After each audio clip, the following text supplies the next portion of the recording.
आज के इस वीडियो में आप सभी लोगों का वेलकम है। आज का जो हम लोगों का जो टॉपिक है वो है माइटोकॉन्ड्रिया।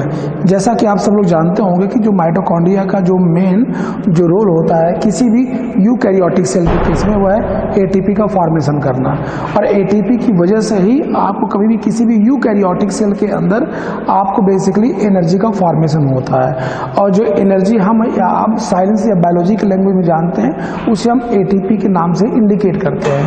तो एनर्जी का फॉर्मेशन या एटीपी का जो फॉर्मेशन जो यूकैरियोटिक सेल में जिस सेल ऑर्गेनेल में होता है उसी का नाम है माइटोकॉन्ड्रिया। थोड़ा सा हम लोग माइटोकॉन्ड्रिया की बेसिक उसकी हिस्ट्री पे जाते भी हैं और फिर उसकी स्ट्रक्चर की बात करते भी हैं।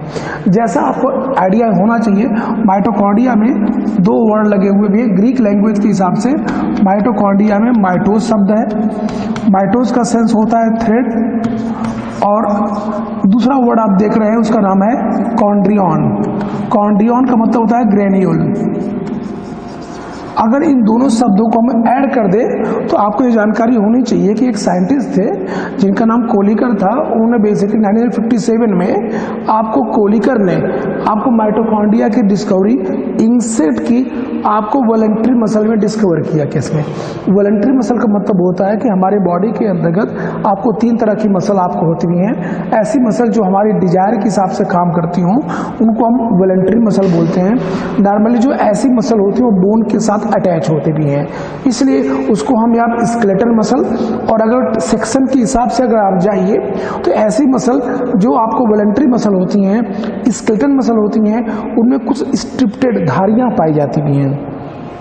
उस धारियों में कुछ स्पेशलाइज्ड टाइप की प्रोटीन होती है जिसको हम यहाँ एक्टिन मायोसिन के नाम से आप इंडिकेट करते हैं। ये तो छोटी सी बेसिक आइडिया है कि वॉलंटरी मसल होता क्या है उसके बारे में, और जो हम लोग की बॉडी में जो थकान लगती भी है वो भी बेसिकली वॉलंटरी मसल में ही आपको इंडिकेट होता है।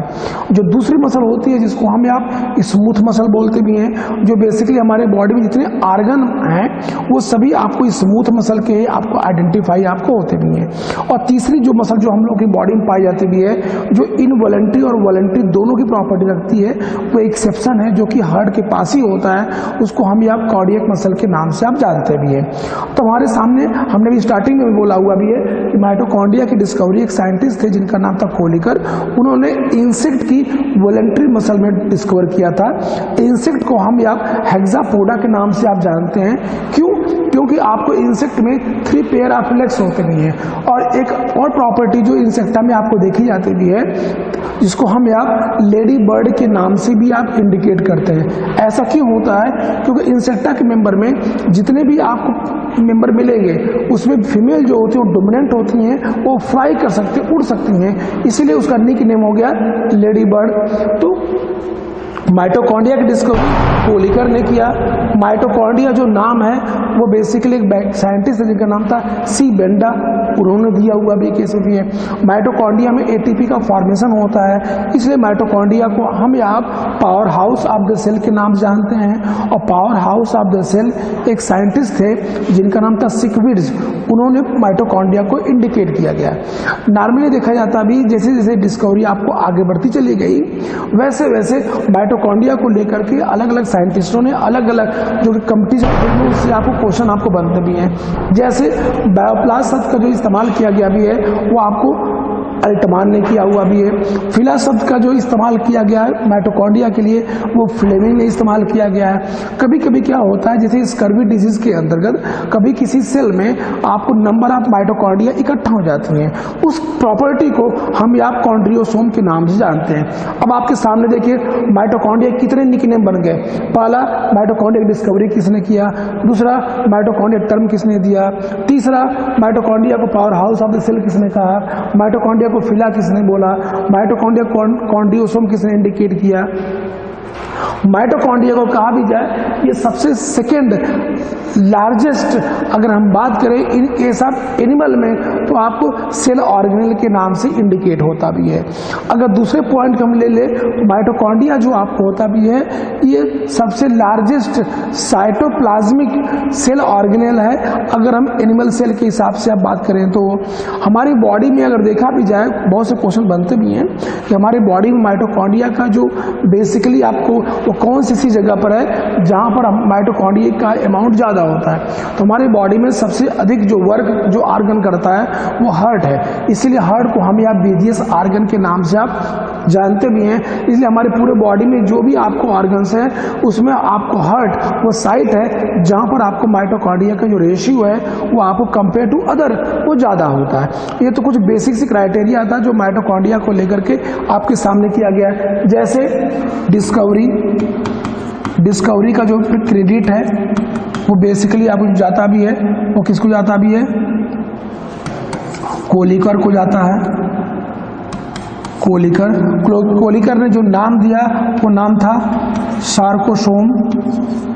सार्कोसोम जो नाम इसलिए दिया गया है क्योंकि जो मसल की जो यूनिट होती है वो सार्कोमियर है और सबसे पहली बार वॉलंटरी मसल में कहा गया था, इसलिए सार्कोसोम के नाम से कोलिकर ने दिया। जो टर्म जो दिया गया भी है माइटोकॉन्ड्रिया वो किसने दिया हुआ भी है, वह सी बेंडा ने दिया हुआ भी है। ये भी क्वेश्चन है। Powerhouse of the cell, जो कि बहुत ही कॉमन क्वेश्चन है, powerhouse of the cell, ये सब powerhouse of the cell ये नाम किसने दिया है, वह सिकविड्स के हिसाब से दिया गया भी है। फिला जो शब्द का जो इस्तेमाल किया गया है वह फ्लेमिंग ने किया हुआ भी है। बायोप्लास्ट शब्द का जो इस्तेमाल किया गया भी है वो एक अलग साइंटिस्ट थे जिनका नाम था अल्टमान, उन्होंने किया हुआ भी है। कॉन्ड्रियोसोम एक प्रॉपर्टी है जहां पर स्कर्वी डिजीज के अंतर्गत नंबर ऑफ माइटोकॉन्ड्रिया इकट्ठा हो जाता है तो उसके हम नाम से इंडिकेट करते भी हैं। अब माइटोकॉन्ड्रिया का जो बेसिक होता है उसका स्ट्रक्चर, अगर हम स्ट्रक्चर की बात करें तो माइटोकॉन्ड्रिया का जो स्ट्रक्चर है वो आपके सामने देखिए। माइटोकॉन्ड्रिया आप सबको पता होगा कि माइटोकॉन्ड्रिया डबल मेम्ब्रेनस होते भी हैं। ये जो देख रहे हैं कि बाहर की मेम्ब्रेन है, ये आपकी इनर मेम्ब्रेन का स्ट्रक्चर आपके सामने इंडिकेट हो रहा है। ये देखिए, ये माइटोकॉन्ड्रिया हो गई डबल मेम्ब्रेनस।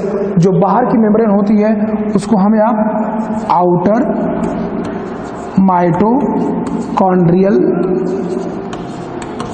मेम्ब्रेन के नाम से जानते हैं। ये जो माइटोकॉन्ड्रिया की जो आउटर मेम्ब्रेन होती है इसके अंदर बाहर कोई भी चीज इंटर कर सकती भी है, इसलिए इसको हम आप परमिएबल के नाम से इंडिकेट करते भी हैं। दूसरा, जो माइटोकॉन्ड्रिया के जो अंदर की जो मेम्ब्रेन है उसको नॉर्मली हम आप इनर माइटोकॉन्ड्रियल मेम्ब्रेन के नाम से हम जानते भी हैं। ये जो होती है वह सेलेक्टिव परमिएबल होती भी है। सेलेक्टिव मतलब सब लोग नहीं जा सकते हैं, जिसका अंदर बाहर होगा एंट्री और गोइंग उससे वही जा सकता है। सेलेक्टिव परमिएबल या सेमी परमिएबल, ये प्रॉपर्टी जो होती है ये इनर मेम्ब्रेन की होती है। इनर मेम्ब्रेन आप देख रहे हैं कहीं कहीं अलग अलग जगहों पर इनफोल्डिंग स्ट्रक्चर है। ये देखिए इनफोल्डिंग स्ट्रक्चर है। इस इनफोल्डिंग स्ट्रक्चर को एनिमल में हमें आप क्रिस्टी के नाम से आप जानते हैं और प्लांट में इसको हमें आप ट्यूबुली के नाम से हम इस्तेमाल करते हैं। ये प्लांट और एनिमल के अकॉर्डिंग डिफरेंस आपको हो गया। अब आप देखिए, जो आप देख रहे हैं कि पूरा जो क्रिस्टी स्ट्रक्चर है, इस क्रिस्टी स्ट्रक्चर पर एक पार्ट जो पूरे माइटोकॉन्ड्रिया में आपको पाया जाता है, पूरे माइटोकॉन्ड्रिया की इनर मेम्ब्रेन पर इस तरह से अटैच है। ये देख रहे हैं पूरी तरह से अटैच आपको होता है। उसको एक साइंटिस्ट थे, जिस साइंटिस्ट का नाम था फेर्नांड मोरन, उन्होंने डिस्कवर किया था, इसलिए इसका नाम पड़ गया F1 पार्टिकल। F1 पार्टिकल का जो मेन फंक्शन होता है ये आपको यहाँ पर ऑक्सीजन ट्रैप होती है, इसीलिए इस पार्ट को जो आप देख रहे हैं ये वाला पार्ट इसको हम लोग बोलते हैं F1 पार्टिकल। F1 पार्टिकल क्यों बोलते हैं? डिस्कवरी की थी जिस साइंटिस्ट ने, उसका नाम था फेर्नांड मोरन, इसलिए इसका नाम पड़ गया F1 पार्टिकल। और ये पहली ऐसी जगह है जहाँ पर माइटोकॉन्ड्रिया में ऑक्सीजन ट्रैप होती है, पकड़ी जाती है, इसलिए इसका एक और नाम लोगों ने ऑब्लिक करके नाम रख दिया ऑक्सीसोम, ऑक्सीजन को पकड़ने वाली बॉडी। और ऑक्सीसोम की वजह से ही इसके अंतर्गत जब ग्लूकोज या एनर्जी का जब लेवल इंटर करता है तो ऑक्सीडेशन होता है। और आप सबको पता होगा कि ऑक्सीडेशन जो होता है वो माइटोकॉन्ड्रिया का जो बीच का पोर्शन होता है जिसको हम लोग बोलते हैं मैट्रिक्स, यहाँ पर होता है। इसी मैट्रिक्स में ही क्रेब्स साइकिल होती है और इसी क्रेब्स साइकिल की वजह से ही हमारी बॉडी के अंतर्गत कार्बन डाइऑक्साइड प्लस वाटर और एज ए बाई प्रोडक्ट के फॉर्म में इसी में ही कार्बन डाइऑक्साइड, वाटर और प्लस एनर्जी का फॉर्मेशन आपको होता है। वो हम नेक्स्ट वीडियो में जब क्रेब्स साइकिल के बारे में आपको एक्सप्लेन किया जाएगा तो आपको बता दिया जाएगा। और इसकी अंतर्गत जो ग्लूकोज या जो भी फूड स्टफ होगा जब तक उसको ऑक्सीजन नहीं मिलेगी तो ऑक्सीडेशन नहीं होगा, इसीलिए इसको हम ऑक्सीसोम या एक और नाम इसको बुक में मिलते भी हैं जिसको हम आप एलिमेंट्री पार्टिकल के नाम से भी आप जानते भी हैं, ये एलिमेंट्री पार्टिकल। ऐसा माना जाता है कि पूरे माइटोकॉन्ड्रिया में लगभग इसका अमाउंट 10 पावर 4 से लेकर के 10 पावर 5 के आसपास आपको इंडिकेट आप होता भी है। माइटोकॉन्ड्रिया में कुछ जगहों पर आपको प्रिमिटिव टाइप ऑफ राइबोसोम होते हैं जिसको हम आप 70s राइबोसोम के नाम से आप इंडिकेट करते भी हैं। इस माइटोकॉन्ड्रिया में आप देखेंगे स्पेशलाइज्ड टाइप ऑफ क्रोमोसोम पाया जाता भी है।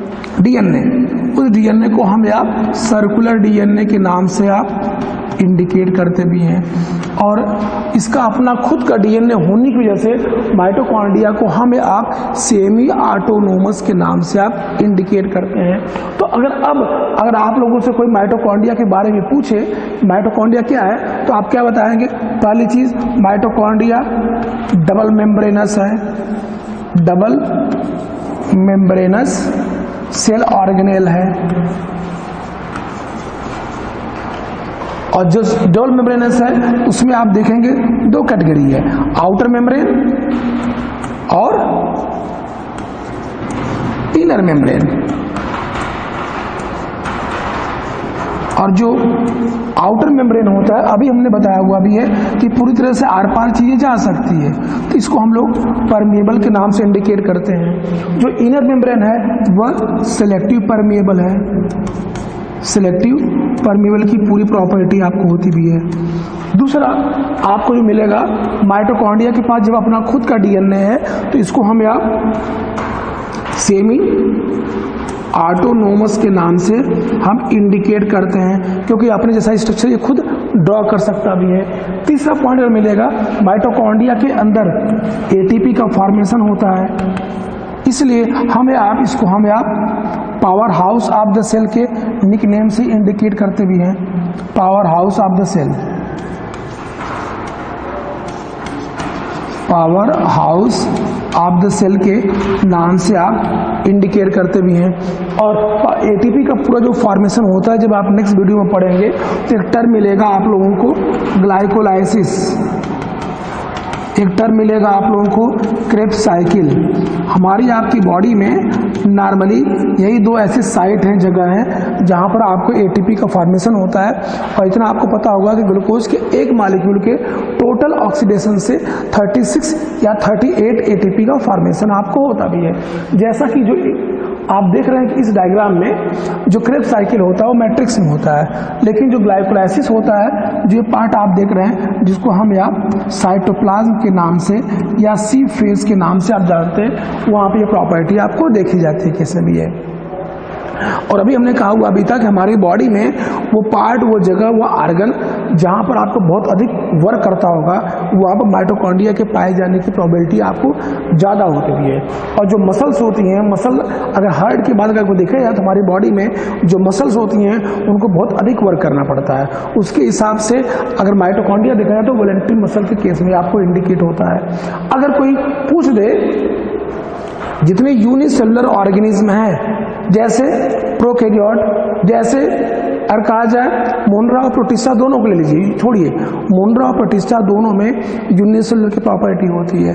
जब यूनिसेलुलर होगा तो एक ही सेल होगी तो एक ही माइटोकॉन्ड्रिया की प्रॉपर्टी आपको देखी जाती भी कैसे भी है। अब इसी के साथ अगर हम बात करें माइटोकॉन्ड्रिया के फंक्शन के हिसाब से बात करें, कोई पूछे कि माइटोकॉन्ड्रिया का फंक्शन क्या होता है तो ये देखिए, ये माइटोकॉन्ड्रिया का स्ट्रक्चर हो गया, ये मान लीजिए माइटोकॉन्ड्रिया का स्ट्रक्चर हो गया। अब इस माइटोकॉन्ड्रिया में जब हम फूड स्टफ देंगे, फूड स्टफ में कुछ भी हो सकता है, कार्बोहाइड्रेट, प्रोटीन, फैट कुछ भी हो सकता भी है। दूसरा, हम इसमें ऑक्सीजन की सप्लाई करेंगे, तभी ये एरोबिक रेस्पिरेशन के केस में इंडिकेट आपको होता भी है। अब इसमें जो होगा वो एटीपी का फॉर्मेशन होगा। कहाँ पर? जो आप देख रहे हैं एटीपी का फॉर्मेशन जो होगा वो क्रेब्स साइकिल के थ्रू मैट्रिक्स में होगा। प्रोडक्ट के रूप में बाहर क्या निकलेगा? कार्बन डाइऑक्साइड प्लस वाटर, ये बाय प्रोडक्ट के फॉर्म में होगा। अब इस एटीपी की बेसिस पर जो ये एटीपी बाहर निकल रही है, इससे हमारी बॉडी के अंतर्गत अलग अलग तरह के परफॉर्मेंस होंगे। जैसे आपको कंडक्शन ऑफ फूड मटेरियल, जो भोजन है कंडक्शन कर लीजिए, कंडक्शन कर लेते हैं, कंडक्शन ऑफ फूड मटेरियल, भोजन को बॉडी में एक प्लेस से अलग दूसरे प्लेस तक पहुंचाना, ये दूसरा हो जाएगा। अगर कहा भी जाए नर्व इम्पल्स को ले लीजिए, conduction of nerve impulse, animal की बात कर रहे हैं। तीसरा पूछना चाहे मोटेलिटी, मोशन से बना हुआ है, मोटेलिटी, कॉन्ट्रैक्शन, बायोलुमिनेसेंट देखना, बायोलुमिनेसेंट, और बहुत सी प्रॉपर्टी है जो कि बेसिकली मतलब हमारी बॉडी में वो सभी चीजें जहां पर आपको एटीपी चाहिए उसके लिए आपको माइटोकॉन्ड्रिया होना कंपलसरी है। और एक बार जब एनर्जी रिड्यूस हो जाती भी है तो बेसिकली एटीपी जो है वह एडीपी प्लस इनऑर्गेनिक फॉस्फेट में अपने आप को कन्वर्ट कर लेते हैं, किसी भी है। तो आपके सामने जो कंपटीशन फील्ड में जो क्वेश्चन बनते हैं वह 1 ग्राम जो कार्बोहाइड्रेट होता है उसके टोटल ऑक्सीडेशन से 36 या 38 एटीपी का फॉर्मेशन आपको होता भी है। एक एटीपी से जो पुराना कॉन्सेप्ट है उसके हिसाब से 7.3 किलो कैलोरी एनर्जी की पूरी कंडीशन आपको अप्लाइड होती है। ये केस में भी है। और अभी हमने स्टार्टिंग में बताया हुआ, अभी तक हमारे बॉडी में जो एटीपी का फॉर्मेशन होता है वो क्रेब्स साइकिल और ग्लाइकोलाइसिस की बेसिस पर आपको इंडिकेट आपको होता भी है। आज की इस वीडियो में हम लोगों ने माइटोकॉन्ड्रिया को लेकर के जो कंपटीशन फील्ड में जो क्वेश्चन बनते हैं उसके बारे में आपके इंडिकेट किया। उसमें माइटोकॉन्ड्रिया की एक्चुअल मीनिंग जो डिस्कवरी की गई थी, कोलिकर ने जो किया था वो आपको वॉलेंट्री मसल थी, ऐसी मसल जिसको अपनी हिसाब से आप मूव करा सकते हैं। किसमें उन्हें खोजा था? इंसेक्ट में खोजा था। इंसेक्ट में 3 पेयर ऑफ लेग्स होते हैं, इसलिए इसको हमें आप हेक्सापोडा के नाम से आप जानते हैं। हेक्सा मीन 6, पोडा मीन्स पैर, और इसमें फीमेल जो डोमिनेंट होती हैं, इसीलिए इंसेक्ट को हमें आप लेडी बर्ड के अलग निक नेम से आप इंडिकेट करते हैं, कैसे भी है। बाद में माइटोकॉन्ड्रिया जो नेम हम लोग आज की पढ़ते हैं सी बेंडा का है, पावर हाउस से किविड से फिलामेंट के अकॉर्डिंग, बायोप्लास अल्टमान के अकॉर्डिंग। एक नाम और भी कहीं कहीं मिलता भी है, वह कॉन्ड्रियोसोम।